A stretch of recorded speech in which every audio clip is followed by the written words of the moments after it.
చాలామంది విద్యార్థుల్లో ఉన్న పెద్ద సమస్య ఏంటంటే చదువుకోవడానికి మూడు రాదు, చదివింది గుర్తుకుండదు, చదవాలనే ఇంట్రెస్టే లేదు అనే రకరకాల కంప్లైంట్ ఇస్తూనే ఉంటారు. చదువుపై ఆసక్తి పెరగాలంటే ఎప్పుడూ చదవడం రాయడం మాత్రమే కాదు, అప్పుడప్పుడు ఆడియోలు వింటూ నేర్చుకోండి. వీడియోలు చూస్తూ కూడా కొంత సమాచారాన్ని మనం సేకరించుకోవచ్చు, తప్పులేదు. రోజంతా ఒకే సబ్జెక్టు కాకుండా వేర్వేరు సబ్జెక్టులు చదివితే మైండ్కు కూడా కాస్త రిలాక్సేషన్ లభిస్తుంది.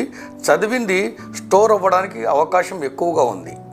గంటలు గంటలు ఏకబిగిన చదవద్దు, అప్పుడప్పుడు కాస్త గ్యాప్ తీసుకోండి.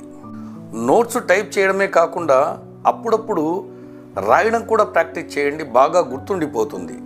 కొందరు చదువుతూ మధ్యలో ఫోన్ చూస్తూ మెసేజ్లకు రిప్లై ఇస్తూ ఉంటారు. అలా చదివితే మనకు ఏకాగ్రత తగ్గిపోతుంది, చదువు మీద ఇష్టం కూడా సన్నగిల్లుతుంది. చదవడానికి మీదైన ఒక సమయాన్ని సెలెక్ట్ చేసుకోండి. అర్లీ మార్నింగ్ 4 to 6 అద్భుతమైన సమయం. కాకపోతే ఈ తరానికి ఇది ప్రాక్టికల్గా నాట్ అప్లికబుల్. నీకు ఏ సమయంలో అయితే బాగా చదవాలనే మూడు ఉంటుందో ఆ ఒక్క సమయాన్ని పర్టికులర్గా ప్రతిరోజు చదవడం ప్రాక్టీస్ చేస్తే అది ఒక క్రమశిక్షణగా మారిపోతుంది. మీ బాడీతో పాటు బ్రెయిన్ కూడా ఆ టైంకు చదవాలనే మెసేజ్ పంపుతుంది.